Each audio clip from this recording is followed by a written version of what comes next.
നമ്മുടെ വായ കൊണ്ട് നമ്മൾ ചെയ്യുന്നതാണ്. യാക്കോബിൻ്റെ ലേഖനം 3-ാം അധ്യായം 5-ാം വാക്യത്തിൽ നാം വായിക്കുന്നത്, നാവ് ചെറിയ അവയവമെങ്കിലും വളരെ വമ്പ് പറയുന്നു, അത് വലിയ കാട് കത്തിക്കുന്ന തീയാണ്. ചെറിയൊരു സ്പാർക്ക് മതി.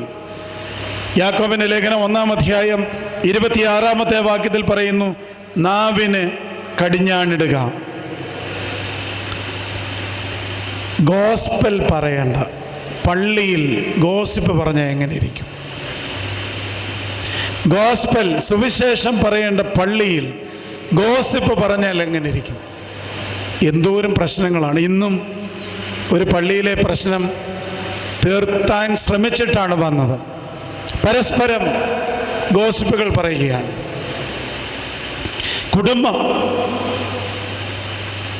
കുടുംബം എന്ന് പറയുന്നത് ഇറ്റ്സ് എ മിനിയേച്ചർ ചർച്ച്.